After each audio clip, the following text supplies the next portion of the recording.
Today on the Jaguars Squad Show, we react to Travis Hunter out for the rest of the season, but I'll tell you why I think Dyami Brown, now wide receiver 4. I know it's a one-year contract, but man, oh man, do the Jaguars have questions long-term for that wide receiver room. Yeah, and I got questions why the pass rush act like they ain't in no rush to get to the quarterback. There's a lot of factors. Some of it isn't their fault, and I'll go through that.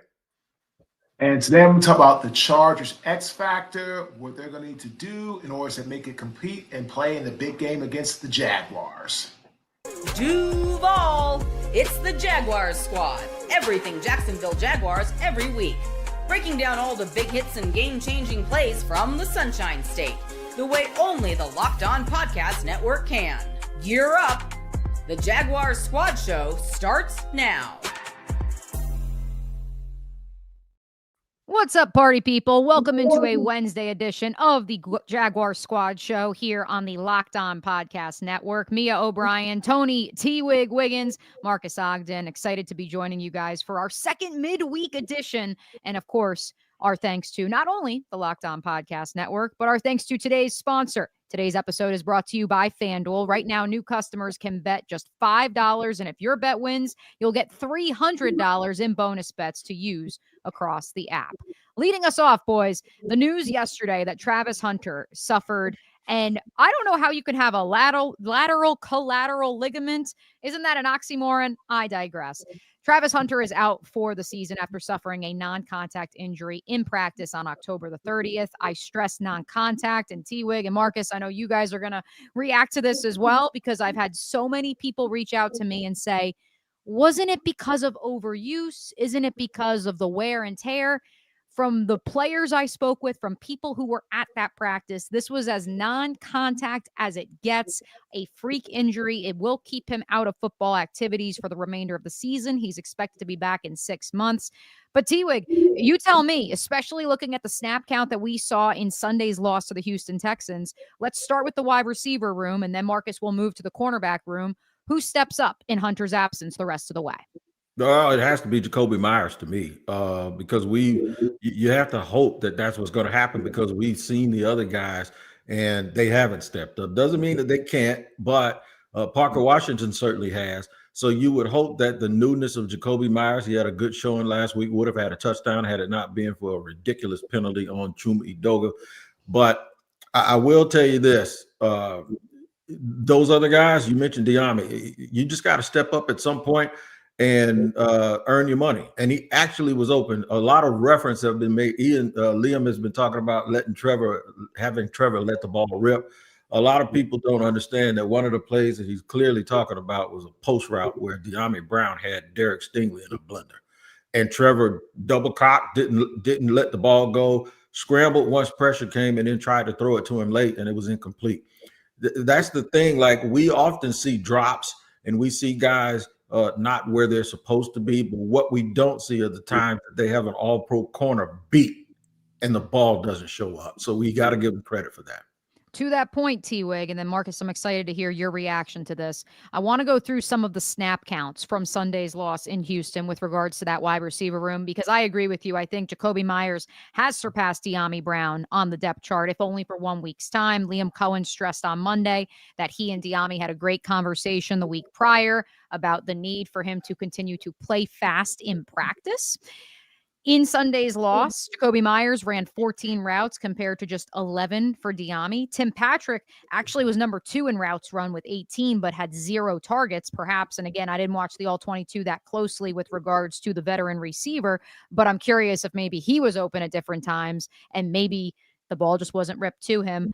To your point at the top, though, Parker Washington received 50% of all wide receiver targets, Marcus. He led all receivers in routes. It's something that I talked with Parker about all last season, and it's come to fruition. He can play all 3 wide receiver positions. He can flex inside and outside, even if athletically maybe his ceiling isn't the same as, say, Brian Thomas Jr. or Travis Hunter. And so, Marcus, I ask you this. If you don't have Travis Hunter, and Brian Thomas Jr. was spotted during the open viewing portion of practice today, so maybe you get him back this weekend, but maybe you don't have him at full speed, will the ceiling of this entire offensive operation be limited if Parker Washington is target number 1? will be limited, but it's going to be a lot harder for them to have like a lot of the big plays going downfield, right, Mia? Because here's the thing, right? You need someone to stretch the field. You need someone that's going to be a big-time playmaker. And again, Tony said it so eloquently, people have to be afraid of somebody on the other side at that wide receiver position. They're not afraid of you. They're going to stack the box. They're going to be a lot more aggressive. I forgot who. I was talking to one of my one of my great friends. He's actually a former NFL secondary safety. He played for the Bills in the mid 90s. He says it's really interesting. A lot of times today, these receivers are not getting off the jam. And if you don't have someone that's big, that's physical, or that's crafty or elusive to get off that jam, it's going to be hard. So again, Parker Washington, I don't know if he's not a great player. Like you say, he has a limited ceiling. But again, if they don't have someone like a Brian Thomas Jr. to stretch this field out, it's going to be very difficult to get maximum performance at the wide receiver position. Hey, even on another play, the interception by Stingley, if he's just a tad faster coming across on that drag route, because if he's just a little bit faster, there's more room for Trevor to make that pass, but there's no separation. And it's not like he was bad at it, because Stingley's good and he can do that to a lot of people. He ain't doing it to Jamar Chase. He ain't doing it to Brian Thomas Jr. from 2024 either. You're at a disadvantage with outside leverage, and that dude breaking across the middle, there's no way that should have been a completion.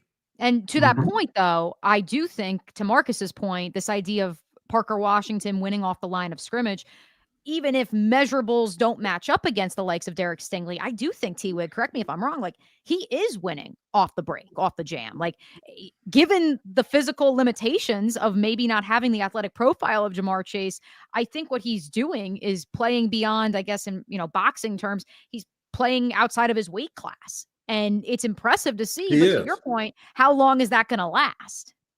Yeah, he's done that forever. And for people, when I covered the draft, one of the things that people always said was he's built like a slot receiver, but he's actually better outside than he is on the inside. So the thing is the reason why you're a day 3 pick is because it's not because you're not productive or you don't have want to. They just question whether you can do it physically. So what happens is you get to the league and he outworks. So what he's doing, he's figuring out a way to get open, because that's the way he's had to figure out how to do that his entire career, right? And he's able to beat most people, especially the dudes that can't match his will. But when you have a guy that can match your will and you have a guy that can exceed your talent, like Derek Stingley, it makes it a difficult day for a guy like that to be your number 1 receiver. We'd certainly like to see the will and the presence of Brian Thomas Jr. I think I speak for all 3 of us when I say that, because we did see that will to win against the Raiders prior to the ankle injury that he suffered that kept him out of the loss to the Texans.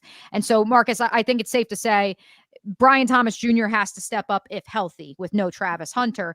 And then Parker Washington, or then Jacoby Myers, Marcus? How would you kind of rank the Jaguars depth chart in that room?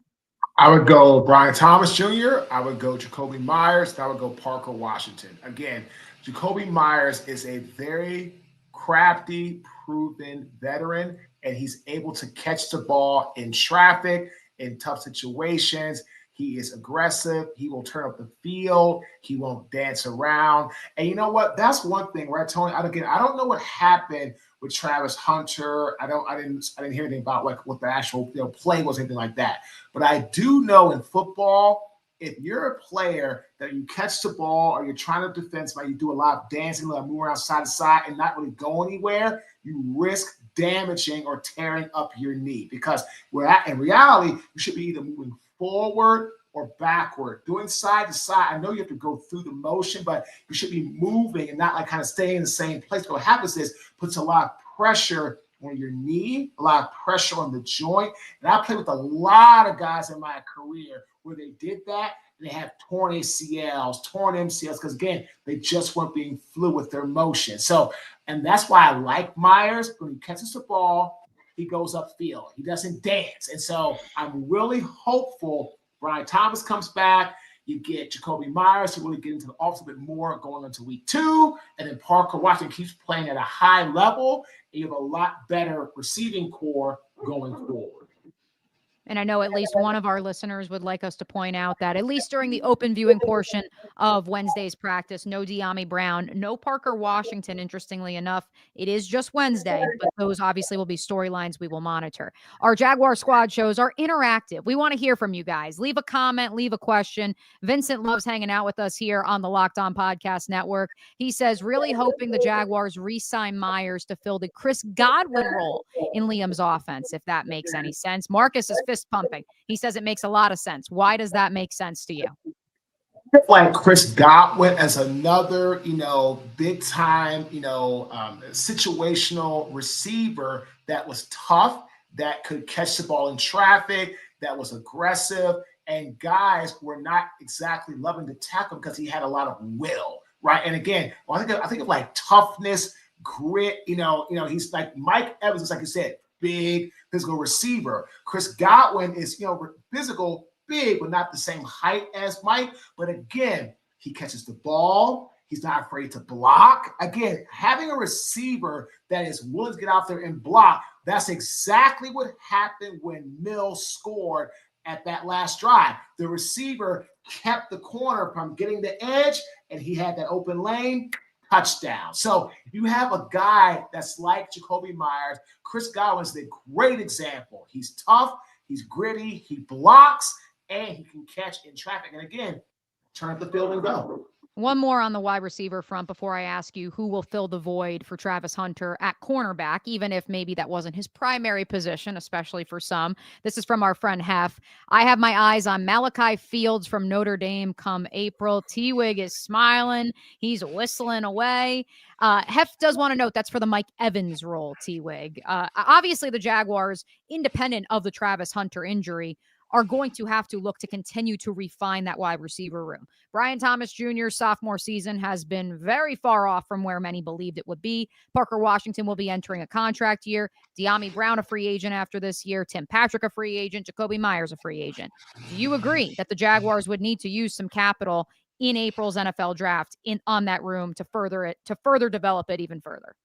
Don't have a problem with it. It wouldn't be early. It would be probably day 2 or day 3, probably more likely day 3. And those particular people that come from the Rams and the Vikings, they do a real good job at getting those dudes. They don't have to use first round picks on the Puka Nakuas of the world. You know what I'm saying? They can find people that can play. But to piggyback on what Marcus said earlier, it's almost like if you look at Detroit, right? You think the big play receiver is usually your ex, but in Detroit's case, he's not. That's J-Mo. He's their big play. He's their speed guy. He's their threat guy. You would almost want somebody outside of Brian Thomas Jr. You would want Brian Thomas Jr. to be your speed guy. So the reason why people are looking at Jakobi Meyers, they want a dude that does what Amon-Ra St. Brown does too. And you know what that is? If you need 6, I'm going to get 7. How many we need? 5? I'm going to get 5.5. He knows where the sticks are. I call him a professional pass catcher. And he always leans. Guys like that don't get to the first down marker and don't make it. He's always able to turn and get his hips flipped and get the ball up the field and have that lean that you need. And it's basically, if you want to go further back, it's Keenan McCardell to Jimmy Smith, Mr. Reliable. That's exactly what you need in a guy like Jakobi Meyers. Let's also look at the cornerback position, because whether Travis Hunter was going to play more snaps on defense in the second half of the season or not, obviously he was going to be involved in some form or fashion in his rookie campaign. Liam Cohen this morning at Wednesday's press conference said it's still too premature for those who are writing off the idea of him being a two-way player. They are not going down that road of saying, nope, he's going to play just one position. And so for the purposes of this podcast, we will evaluate both positions. At corner, T-Wig, who has to step up without Travis Hunter as an option? Monteric Brown. Okay, he has to continue to play well outside. And of course, when they get into certain situations, they're going to have Jarian Jones out there, and he has to continue to compete the way. That's one thing he does. He scraps, he competes. And he kind of fits the mantra I have when I talk about guys like Eric Murray and Jordan Lewis. I say they play through the whistle. It looks like they're beat, and all of a sudden they keep going. and they end up making a play on the ball. By the way, that was the worst pass interference I've ever seen in my life. I'm going to go on record as saying that. It was textbook. That's one of those ones that when you go to the bench, Camp pops them on the head and say, do it again. I don't care. That's exactly how you want it done. So, yeah, they're going to have to get a lot out of those guys. And then number 6, I think that's his number. Yep, Greg Newsome. Yeah, Greg Newsome. He is the one without Travis that would be what you would consider a man-to-man sticky kind of cornerback. And so I think he's acclimated to what they want to do now. They just have to keep a healthy rotation of guys on the field. And like Liam said today in his press conference, get a little bit more sticky. Ain't nothing wrong with playing off and bailing a little bit and playing in a zone. But when somebody's in your zone, you better get close to him. It doesn't do you any good because you're where you were supposed to be if the dude's right there catching the ball in front of you. Marcus, do you agree? Monteric Brown, Greg Newsome, logical candidates, or is there somebody else maybe that needs to be in the mix? No, absolutely. I was going to go with Brown, and then, of course, Newsome behind him. And that's a great point, Tony. Like, I remember near the end of the game, it was like 1st and goal. They were like the 6 or 7 yard line, and the corners were playing so far off. I'm like, yo, why are you playing so far off? It's 1st and goal, 2nd and goal. You know if they're gonna go over top, you gotta like switch the end zone. You kind of play the field, be a little more aggressive.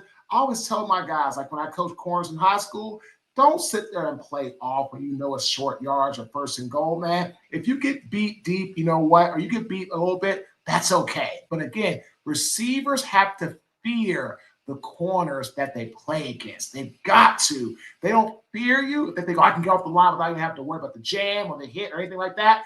It's going to be a long day. It's just like playing offensive tackle against a DN. If he thinks you're not going to punch him or get him in the mouth or try to stretch the pocket wide, kind of take him out and get his body away from you, you're like, oh, this guy doesn't punch, doesn't use his hands. Whoop, I'm going to go off with a free run. So just be more aggressive. Again, sticky, aggressive, hands to the chest, hands to the, to the shoulder pads. Like just get a little bit more firm. I mean, football is a violent game. Oh, football's a contact sport. No. Football is a violent sport.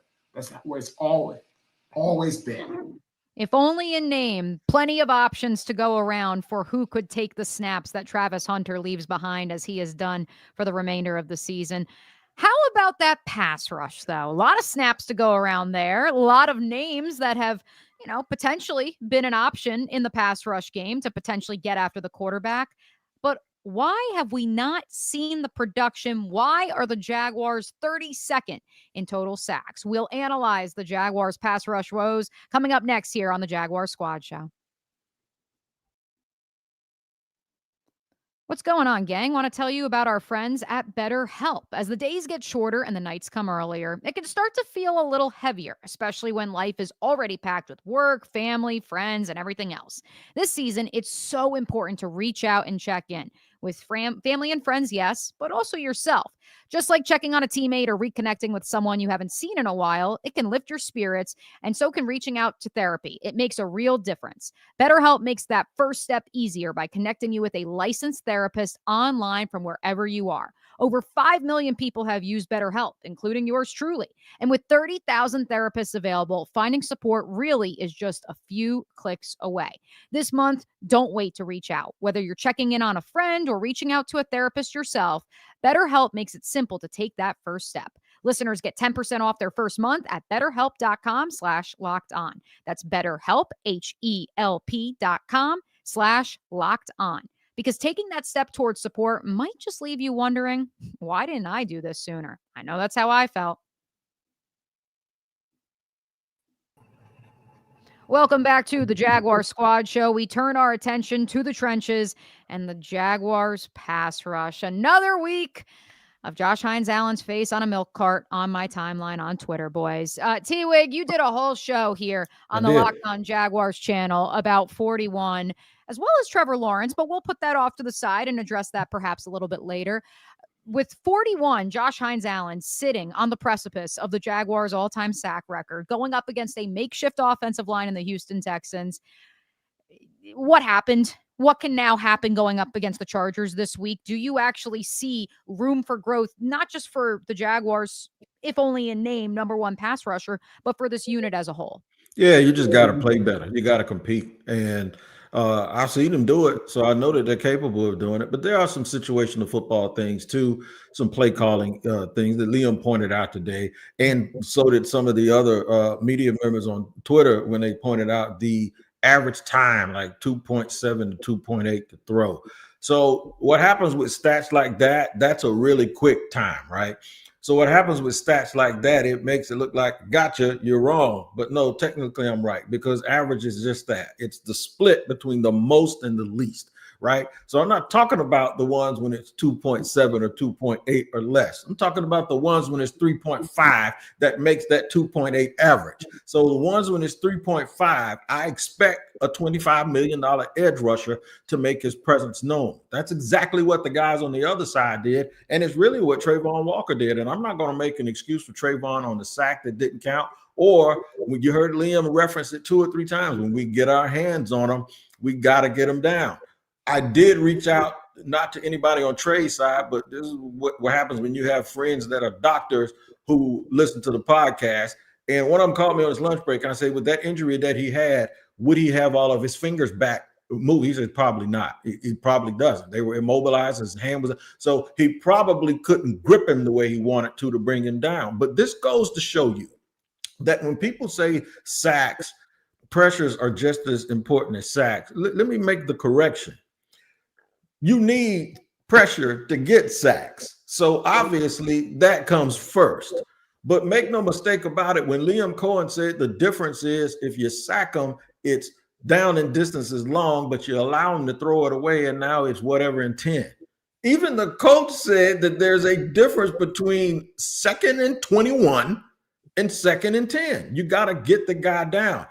So if you flip that around, that's exactly what is not happening with the Jaguars. They're never in 2nd and long because teams are passing the ball on 1st down, creating short down and distance. So what happens is when those guys are used to the quarterback throwing the ball really quickly, they're trying to get their hands up and not overrush and give the quarterback a running lane, especially if the corners are in man-to-man. So they got to kind of stay in their lane in sort of a gap and hole situation. But then when the dude does take a 5 or a 7-step drop, there's just a little bit of hesitation because he's been doing all of this other stuff so successfully early. That's the cat and mouse game that they got to play. They have to just be aggressive and wreak havoc and just deal with the consequences. And Liam Cohen said today, it's not that complicated. Marcus, we spent part of Sunday's postgame show discussing the stunts and twists that we saw as a trademark of Anthony Campanelli's defense through the first 4 weeks of the season. Thought it was interesting in kind of evaluating it on some other programs and throughout the week that the stunts and twists actually showed up when the Jaguars were in the red zone, both deep in their own territory as well as deep in Texans territory defensively. I'm curious your thoughts on maybe just reflecting on the game of how they can evaluate those games and maybe trying to better time them throughout the middle of the field as well as when they're deep in either territory. So here's the thing. As an offensive lineman, the one thing that I was always afraid of is if a guy I was blocking, if I punched him, stretched him, put him down, and he got up or he never stayed down, that's a guy that I was constantly worried about because I know if I don't finish him, he can get to the quarterback. Guys like I played against like Kyle Vanden Bosch or Aaron Schobel or Tony Brackens, those guys, Hugh Douglas when I was with Jacksonville, right? The thing is, in order for stunts and twists to work, you have to be physical, violent on the edge. Because here's the thing. If a tackle knows that your pass rush on the outside lane or outside his shoulder is weak, he can short set you. And then what happens is when the stunt in game is being run, what happens is he can pick up and say, oh, you're not rushing? Okay, and look straight inside and pick up that another game. So a stunt and twist really works when your edge rushers especially are getting up the field, causing havoc. Even if they don't get a sack or a pressure, they've got to get the offensive tackle on his heels, feeling if he doesn't get out of the stance quickly, he's going to get blown by and beat. This is how guys like Dwight Freeney, Robert Mathis made their careers and were phenomenal hellraisers. So right now, Anthony is right. They just got to be more physical. They've got to get after it. And again, if you don't get to the quarterback, you have to at least make the tackle feel that you are going to put pressure on that shoulder, because that's what happens when you're in the middle of the field. They do a lot of running of the football. It's more misdirection. When you get closer down, the runs, you want to kind of throw the football. What? More timing, more routes. You can do a little bit more, get guys confused, right? So they have to really do a better job on the edge. Walker, Josh Hines-Allen, in order to do what? Get the stunts and twists going more fluidly throughout the game. Let's have you take this one, Marcus. This is from our friend Hef. It's because Josh Hines-Allen is primarily in a 3-point stance this year compared to a 2-point stance in 2023. As a former NFL offensive lineman, what say you to this idea of simply changing his stance? I know we talked about it with Trayvon at points over the last 2 years. I have never really heard it brought up with 41 comparatively to that 17 and a half sack season. Perhaps how they're using him as an off-ball linebacker versus a defensive end in an even front. Right. So when you're an even front and you have to keep contained, can you get into a 2-point stance? Sure you can, right? Absolutely you can. The problem with that is it's so much harder to get down, to get leverage, to stop the run, right? But again, that's a big problem, because if you are primarily there to keep contained and there's no linebacker behind you and you get pushed around the run, that's a problem. Right? Because the guys can get outside the edge and do what? Get 7, 8, 9, 10 yards a pop, and that's going to kill your defense. So again, when Josh Hudson, I believe, I didn't watch that at this time, I believe he was in that stance. He had a lot more we call a two-way go. He could go inside, he could go outside. Like, he didn't have to worry about keeping contained. When you have to keep contained as a defensive end, you don't have the luxury of like blowing your assignment. Oh, I see it opening. I'm gonna go to the B gap and screw the C gap. You can't do that. So again, it goes back to schematics. If you really want to see what 41 can do, put somebody behind him and keep the linebacker a little bit closer to the line. Don't drop it back as far. But what happens then, right, Tony? You put pressure on that secondary. If the linebacker is playing short or shallow, that means the secondary has more what? Space they have to cover. So again, if you want to see what he can do, back over the linebacker and then have a two-way go and say, hey, now you have no rules, no responsibility. Don't worry about the C gap. You go get a sack. If you can't do that, then now you got a deeper problem. So it's all about, again, what I believe they're doing. They're asking him to play gap man control the run, and rush the passer. So it's a little bit different from being in a 2-point stance. It should be noted, the Jaguars, somehow, some way, according to Pro Football Focus, and I know not everyone subscribes to that school of thought, T-Wig, 14th in coverage compared to 26th a year ago. I do believe Jordan Lewis and Eric Murray play a huge role in that. The Jaguars were without both those players and Travis Hunter for the first time, all three of them against the Houston Texans, although Lewis really didn't play a whole heck of a lot against the Raiders and the Rams as he continues to battle that neck injury. So let's keep it plain and simple, T-Wig. Is it simply being more physical at the line of scrimmage? Is that the way the Jaguars can finally get home and get after the quarterback? Well, that's the best way if you can do it with 4 people, but it also comes with what happens on first and second down. Can you pin your ears back? Can you force them to have to make a throw from a 5-step drop as opposed to just 1, 2, 3 balls out the first down because it was 3rd and 3? So the key is to get into these down and distance that you see Trevor in all the time, okay?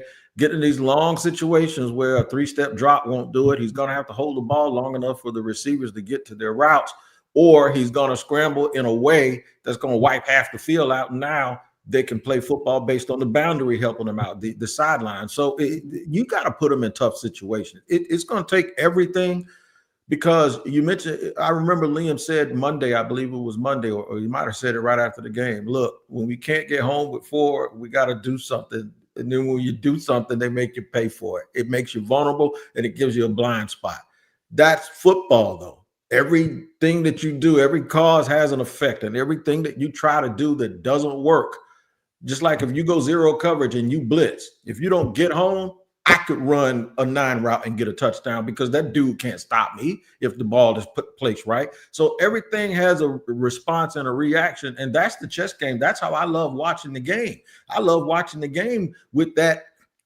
A lot of times when they run a lot of misdirection early and they run a lot of fakes and they run screens, and I'm saying that the Brian Thomas Jr. touchdown at home, they totally set that up. They ran that play twice early, and then Brian acted like he was blocking. And then all of a sudden against Seattle, he acts like he's blocking, and you wonder how he got so open because they set it up. The Jaguars have to get to the point where they can set stuff up, getting behind the sticks and down in distance, and then not making your opponent do it is just totally hustling backwards to me. Marcus, real quick, what say you? What's the magic antidote ointment when it comes to the Jaguars' pass rush struggles? So the magic, item, potion, whatever we want to call it, is going to be they're just going to have to really win their matchups and get these guys up the field more and just use their hands. And again, they got to take chances. Hey, man, if a guy beats you on a draw play up the B gap for 7-8 yards, so be it. But you got to try something. Because here's the thing. When you're playing like gap football, it's great. But again, right, so the Jaguars have had a phenomenal season against the run. This is the best they've had in their history. But the problem is when you don't get up the field and you don't get any pass rush, you're putting yourself at a disadvantage and you're making it much harder on your secondary. So they're going to have to take chances. They're going to have to be creative, think out the box. And you know what, guys? Put your feet back, put your hand back, and just get up the field, get after it. And again, if you can't get a sack or pressure, put your hand up, swipe, just anything. Get the quarterbacks off their rhythm. If they can do that, it's going to be a much better half of the season. If they don't do that, it's going to be a long second half of the year. We're going to get creative here on the Jaguar Squad Show, powered by the Locked On Podcast Network. We're going to give you each, all three of us here on the Jaguar Squad, our personnel or lineup move that we would make for the Jaguars' Week 11 matchup back home at the bank against the Los Angeles Chargers. Who are we benching? Who are we starting? Are we moving someone's position? That's coming up next right here on the Jaguar Squad Show. What's going on, gang? Want to tell you about our friends at Supply House. When the opening whistle blows on a new repair, get your crew moving forward with Supply House. Order today and see parts on your doorstep tomorrow. Over 280,000 plumbing, HVAC, and electrical items from the most trusted brands in the business. Their real-time inventory and honest lead times keep you from punting projects, while their industry-leading customer service always has your blind side covered. Need parts fast for a project? Supply House has next-day delivery. Talk about a game changer. Join the free Trade Master program today and score serious perks like priority shipping, lower prices, and a dedicated support line. Visit supplyhouse.com to sign up for free and use promo code SHNFL5 for 5% off your first order. That's supplyhouse.com. Real people, real service. Use promo code SHNFL5 for 5% off your first order. Welcome back to the Jaguar Squad Show. It is the part of the show that I know so many of you love. Marques Ogden, Tony Wiggins, Mia O'Brien, going to come out with some hot takes, maybe some, calculated roster moves that we've been simmering on since the Jaguars' devastating largest loss in terms of blowing a lead in franchise history, 19-point fourth quarter lead against the Houston Texans on Sunday. Marcus, how about you kick us off? What is one lineup move that you would make heading into Sunday's game against Los Angeles? You know what? I would love to say, I'm going to say it, and I don't know who they could put in, and that's the hard part, but honestly, I would try to find someone to go in for Walker Little. I don't know who they could put into there. I have no idea, but again, I watched the game, and I understand how difficult the position is. I truly do.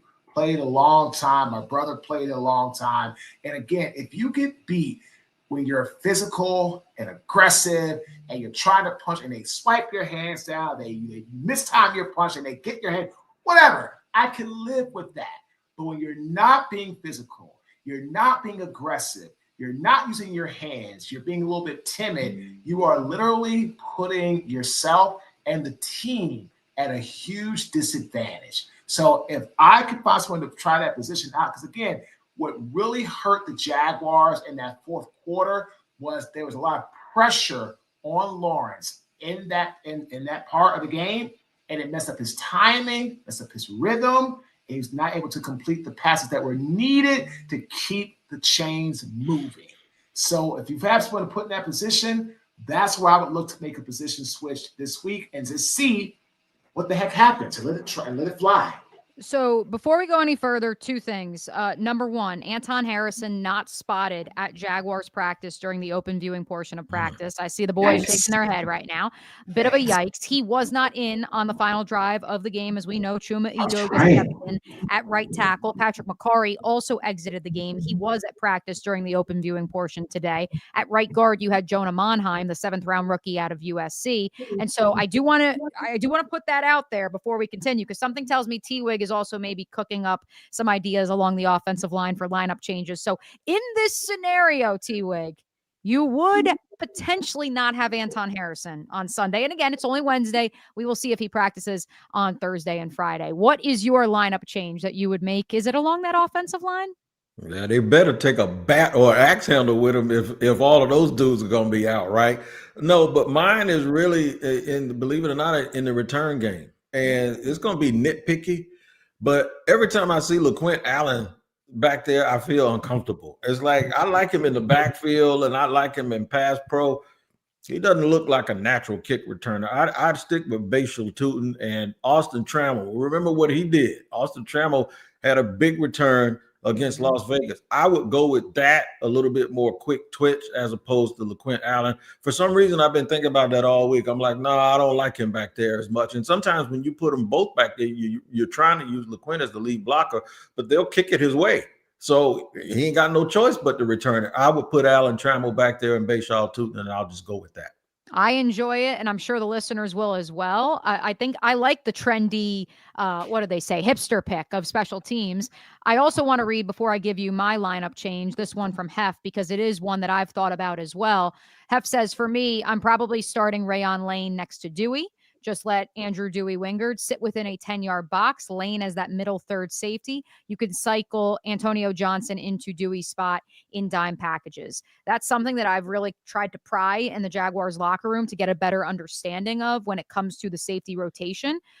From the source himself, Rayon Lane, they didn't play strong and free safety at Navy. You were expected to play both the boundary and the, I'm blanking on the other word. Wide side. Yes, thank you, Marcus. I'm a mental block there. So point being, he was trained at both spots at the United States Naval Academy on their football team. And so that's where, knowing the range that he has, the speed, I know people have seen in the special teams game, the demon that he is, the sure tackler that he is, and probably think immediately he's a box safety. But I do think that there would be value in seeing how he plays as a center fielder. What say you, gentlemen, before I give my lineup change? Well, it sounds good, but here's the thing. They chart every single play, and this is what we don't know. They have the eye in the sky. Remember they used to have the dude on the crane? Oh, yeah. How the hell he got that job? Well, they don't have that anymore. They got the antennas all over that place. And I'm going to tell you something. Coaches are sticklers for something. If they see something in practice that they absolutely don't like, the last thing they want to do is put it on game tape for other people in the league to see. They might think that they're terrible running that coverage. And then every time they try to do it, it doesn't work. So when you don't see it, it may not be because they don't know it. It just might be the fact that they chart every single thing that they do. And every single time they try it in practice, they're saying, no way, if we do that, we're done. We're cooked. And I know we're going to – they just will not do something in a game that they don't like in practice. Marcus, what say you to maybe trying to change up the secondary a little bit? I will also add the asterisk of, if Jordan Lewis is available, which again was not spotted during the open viewing portion of practice Wednesday. We'll get more from the injury report here in just a second, but when that officially is emailed and sent out to the world. But From my reporting, I can tell you this, during the bye week, they did reflect upon this idea of, can we get 4 corners on the field in a dime package? And so you find a way to get both Jordan Lewis and Jarian Jones on the field at the same time. And so maybe that way you don't have to worry about having 3 safeties on the field at once if you are really thin in that room. Well, here's the thing, and Tony said it best, trying something like that at practice and not having good results, the last thing you want to do is put it onto actual game footage, film, that the league can see, wow, they're having problems in this area. We're going to attack it, and we're going to go after it in a major way. The NFL, in my opinion, is already set up to favor the offense with these pass interference calls, this illegal contact. Like, it's ridiculous. So, and again, why? Because fans want what? Long passes, touchdowns, all this razzle dazzle. So we talk about like the secondary, like mixing and matching and dime and nickel and people. It's very difficult to find that perfect blend. So again, like Tony said, I agree. Try to practice. They're not seeing it working. Like, we can't put this on film, because if we do, we're sitting ducks against people, especially high-power quarterbacks, big receivers. And again, like I said, the league is already leaning towards more penalties being called on the defense, because they're trying to get a lot more high-scoring, high-impact plays. Vincent in the chat says, hottest take, Jarian Jones at free safety. He has shown willingness to play there in past interviews, would be a fun option.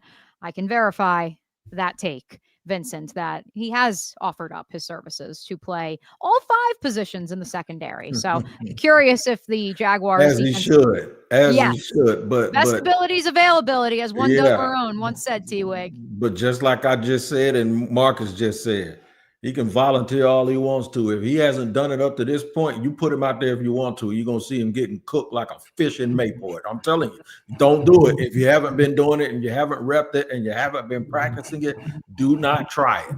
Well, that's a perfect segue then to my lineup change that I would make. And I think some of this may be a necessity. If Anton Harrison cannot go on Sunday, I think you have no choice but to slide Patrick McCarry out to right tackle. You could play Cole Van Lanen at the right tackle position, because that has been his more traditional spot since he arrived in Jacksonville outside of that first 2022 campaign. But ultimately, right tackle is what McCarry played with the Baltimore Ravens last year in a playoff bid and playoff campaign. And so I would slide him to right tackle just because he has played the position before. And that is where I would not insert Chuma Edoga at right guard or right tackle. For those who have been clamoring for Wyatt Milam to get some run, here you go. If Anton Harrison can't go, I understand where Marcus is coming from with this idea of, can you find someone to replace Walker Little? I don't think you have the bodies for that right now. And so instead, it has to be that right guard position where the 3rd round rookie ultimately finally sees the field. Interesting quotes, T-Wig, this morning from Liam Cohen's press availability on Wednesday when he was asked about Wyatt Milam, the 3rd rounder out of West Virginia. In part, he said, trying to get him to feel like he's coming off the rock and is powerful off the line of scrimmage. Since his injury, the staff has felt like he hasn't been as powerful coming out of his break and getting off the line. And then continued to say that, quote, all moves need to be pain-free. So maybe he's not entirely the same player that we saw during training camp. And so that's why Jonah Monheim, the 7th round rookie, who has played all 5 positions in his collegiate career, was the one who was inserted at right guard when both McCarry and Harrison were out. I do think that there's value in the run game with Wyatt Milam, if only going off of the tape from training camp and from his tape at West Virginia. I do want to throw this stat at you guys as well, because this is where the Walker Little agenda and discourse is very fascinating to me. And I think it'll be aided simply by the presence of Ezra Cleveland if he can return, because I think that's like the most underrated storyline from the Texans game. This season, when Travis Etienne is toting the rock, the single position, including middle of the offensive line, that the Jaguars run game has found the most success when Travis Etienne is running the ball is behind the left guard. According to PFF, they are averaging 7.2 yards per carry when he runs behind the left guard. Who has been the left guard more times than not this season? Ezra Cleveland. You take him out of the lineup this past weekend, insert Cole Van Lanen, who again, guard is not his natural position, and you're unable to find that sweet spot in your run game. For what it's worth, I would also add this. The run game this year, when Travis Etienne is running the football, has had 16 run plays of 10 or more yards. 16. All but 2 of them have come down the middle of the field, or excuse me, the middle of the offensive line, have come up the middle or off the left side, either behind Walker Little or Ezra Cleveland. And so that's where I think that right side of your offensive line right now, and maybe it's a preference, Marcus, you can chime in on this one, but they really haven't been running off the right side too much. If Milam is the road grader that he was drafted to be, maybe that gives you a spark in the run game, which, as we discussed on Sunday, is what this team wants to do and wants to be its identity. The former offensive lineman, that statistic has me very concerned, because when you're playing right side of the football, right guard, right tackle, you are normally the better dominating side of running for the football. The football is usually run because your right tackle, right guard are usually bigger, stronger, better run blockers, better spacing. They can move guys off the line with more physicality than the left side. The left side is normally your better pass protection side, right? So think about it. You think of Jonathan Ogden, Anthony Munoz, Orlando Pace, left tackle, Willie Rope. They were all left tackles, right? That's your blind side. So if you're not running to the right, what's happening is I feel you're not allowing the right side of the football, or the right side offensive line, to do what they should be doing, or worse yet, they may not be able to do what you need them to do. So again, this is a very concerning stat, because if you're going to win deep into the season, you have to run the football effectively. Time clock, possession, it's all a part of, as Tony said earlier, the cat and mouse game, the chess game you play at this position. So again, this is not good to hear this. So I'm hoping they can put this young man in, Milam, get some more run blocking. But I'll tell you what, if he has injury, he can't get off the football, if he can't get that power step, there are 3 main steps in playing offensive line. You have lead, going straight ahead. You have gap, going to the side. You have angle, going at 45-degree angle. If you can't get a good lead, gap, or angle step off the line, and it's slow or it's not powerful, you are at a disadvantage on that football field. So he has to be sure he can get that first step off and really drive and get guys out of the hole. That's going to be key going into this game. T-Wig, I'll get your final thoughts about offensive line shuffles ahead of the Chargers game, but good note from Organized Chaos 3044. Brenton Strange will be a nice addition and security blanket to have back. His 21-day window to return off of the reserve injured list was open today. Statistically speaking, I don't think it is a question of if it's related or not. The Jaguars' run game struggles each of the last 4 games without Brenton Strange. But what say you in terms of the discrepancy between the left and the right side, since I know you've spoken on it before in terms of the run game here on Locked On Jaguars before? Yeah, I hope it's not them running away from smoke and their weakness. What I hope it is I hope it's them playing to their strength, which is running the ball behind Ezra Cleveland. And running the ball, really, Walker Little ain't bad in the run game. So he's my top thing, 15 he's a top 10, top 15 right, tackle by most metrics in run blocking. So I'm just sitting there thinking that maybe what they're doing is they're playing into that a little bit, because statistically they know that they're better at doing it. But to Marcus's point, you still got to try to do the other thing, because if you don't, they're just going to be sitting there waiting for you, and they're going to stack and shade that way. You have to at least make them think that you can do it. And if you can't, that is a problem. There's something that they ain't going to be able to address during the regular season. That's not McCary's strength, by the way. To me, McCary's a technician. And if things keep going the way that it's going, he has a lot of splits at left tackle. Put him at left tackle. And if Milam can play right guard and they can roll with that. Anton Harrison played all but one of his games in college at left tackle. I've been waiting on that move for 2 years, but a new staff came in here and they didn't do it either. So maybe he's better suited to play right tackle. A. Brow says he loves some Marques Ogden offensive line insight. Don't we all? That's why you hang out with us here on Wednesdays on the Jaguar Squad Show. You also hang out with us to get your X Factor heading into next week's Jaguars matchup. This week, it's the Los Angeles Chargers, and their X Factor is who, T-Wig and Marcus? We discuss next right here on the Locked On Jaguar Squad Show. Hello, friends. Want to tell you about our friends over at FanDuel. The NBA is back, and there's no better place to get in on the action than FanDuel, the official sports betting partner of the NBA. Even if you miss the start of the game or want to ride the hot hand, FanDuel has live bets on everything from who will score next to fourth quarter comebacks. Plus, you can even combine your live bets into a same game parlay for a shot at a bigger payout. It keeps every game exciting, especially when your team's making that late push.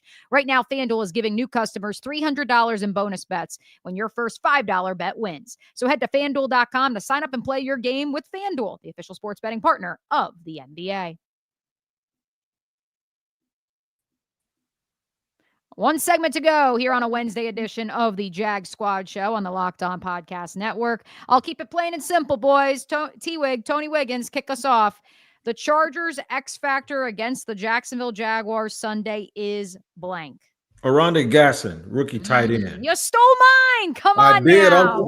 I'm sorry. But I got an extra. I have a backup. We're at the ready. Don't you worry. All right, yeah, because there's nobody that frustrates you by getting first downs more than a tight end dragging across the field, and ain't nobody gonna tackle him, especially if he has a full head of steam. This kid has 36 catches for almost 500 yards.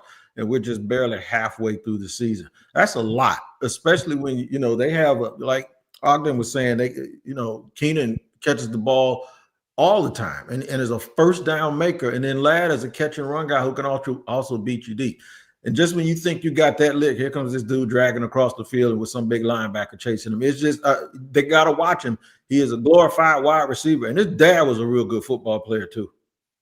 Marcus, for you, the Chargers' X factor against the Jaguars is blank. I'm going to go with Trevor Penning, left tackle. Interesting. I like the fact that, he's been able to play some football with these injuries coming on. But again, if this is time for the ends to get some pressure, these two tackles are not the starting tackles for the Los Angeles Chargers. They are guys coming in, filling in the gap. And again, it's going to be the X factor. If this guy can keep, Trayvon Walker, Allen off of Herbert while he's throwing the ball, it's going to be a very, very long day for the Jaguars. So again, as a former lineman and seeing you got some guys in there who aren't the normal starters, that's the X factor, is the entire offensive line. And of course, your left tackle sets the tone because the left tackle protects the blind side that the quarterback cannot see. We saw the Chargers struggle when Joe Alt missed significant time in the first month or so of the season. Now he is done for the season.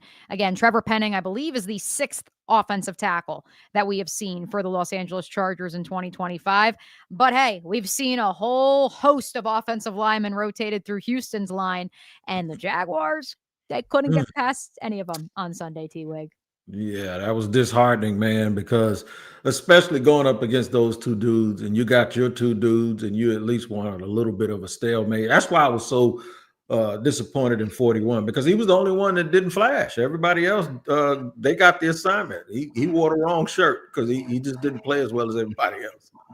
My X factor for the Chargers going up against the Jags, since you took Gadsden, Tony Wiggins, I will take Keenan Allen. Liam Cohen had this stat during this morning's press conference. He said that Keenan Allen is the most targeted player in the NFL on third downs this season. I will couple that with a stat from my friend Dan Griffiths at Action News Jax.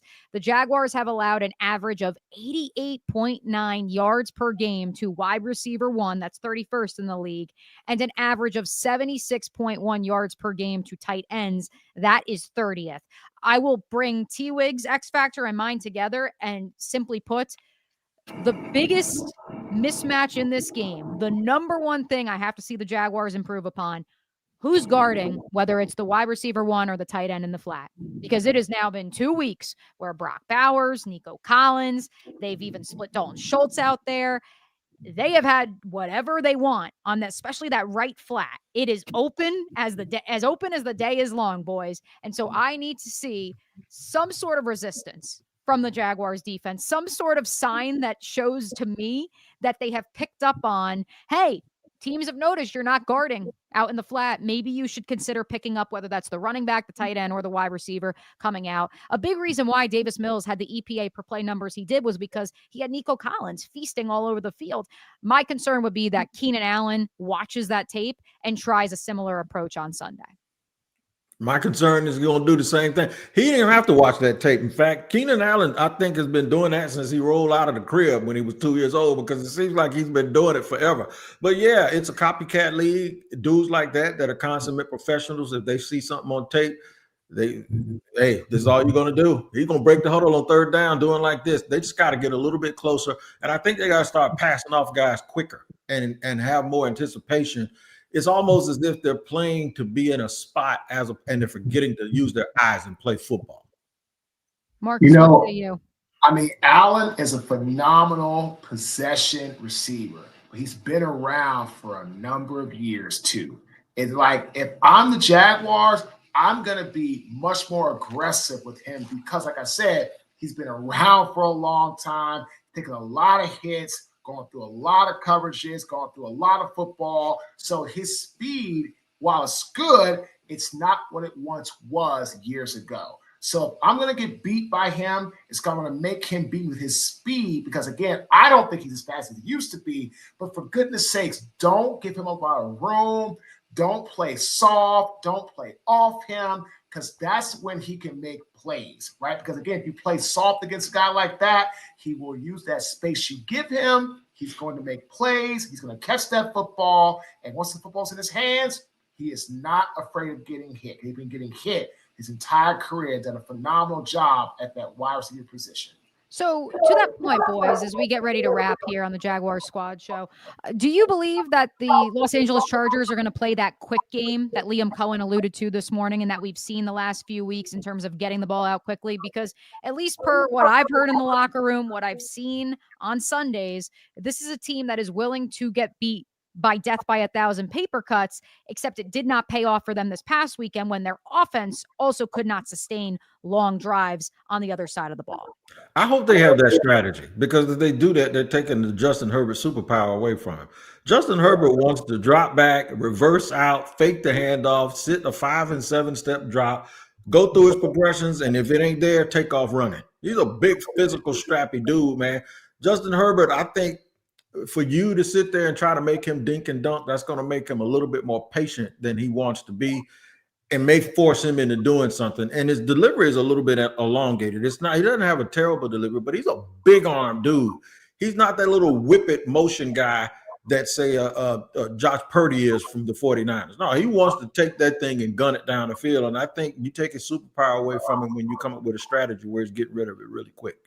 Phil says, how about sending Gardick to put some hits on Herbert? But can you send Gardick, Marques, when he's getting the ball out in 2.5 seconds? I think that was really the crux of what Liam Cohen had to say this morning. The reason the Jaguars' pass rush win rate has been so low is because teams are just trying to quickly get the ball out against them. Well, any good offensive coordinator is going to dink and dunk when they know that a team's pass rush has the potential of being fierce. So that's normal. But again, if you're not getting pass rush with your front four, you're going to have to get more creative. You're going to have to start hitting some corner blitzes, some linebacker blitzes. You're going to have to start having some crashes from the ends, going from the C to the B, bring guy off the edge. I mean, you got to try something. You can't keep going rush four, vanilla, or very few ET stunts, TE stunts, because again, that's not going to get you where you want to go. So I feel if they're going to get anything done, you're going to have to bring some heat, because again, off the corner, those guys have a faster chance, I feel, getting the court, because they're faster and there's less resistance and there's less trash like there is inside the trenches. All right, boys, it's that time. I need a score prediction from each of you. T-Wig, start us off. Do you think the Jags get it done back home at the bank on Salute to Service Day? 31-30. Haven't we seen that? We've seen that before, right? 31-30 Jacksonville on a Cam Little walk-off field goal into the same end zone that they did it before. Hey, and we'd be remiss if we didn't mention, number one, Organized Chaos earlier in the stream said, hopefully the San Diego Chargers have PTSD from the 2022 playoff. Back in 2017, correct me if I'm wrong, Marcus and T-Wig, Josh Lambo hit a walk-off at Everbank Stadium against his former team, the then San Diego Chargers. Marcus, a score prediction from you. 27-24 Jacksonville. I think it's going to be a nice. I'm going with the Jags. I think they can get it back. All they have to do is just get Herbert off rhythm. Just don't let him sit back there and get comfortable. Again, you all have to have a makeshift offensive line. This is time to get after him. You got big guys on the D-line with big paydays. Go out there, earn your money, and bring the W home for the Jags. I will just save the graphic. I haven't even looked at what the spread is according to Vegas. I'll just say Chargers 27-24 just to save the graphic, as Scott Van Pelt likes to say. Hey, listen, we're unbiased as much as this is the Jaguars squad show. We appreciate you guys hanging out with us. Thanks to Michael. I believe he's a first-time listener, loving the show as well. If you enjoy the show, be sure to check out T-Wig each and every day here on the Locked On Jaguars channel with a new show every day. You also can listen to this show as well as any of our squad shows on demand at the Locked On Jaguars podcast feed, wherever you get your podcasts. Appreciate you guys hanging out with us. We will see you on Monday, special time for a post-game edition of the Locked On Jaguars squad show.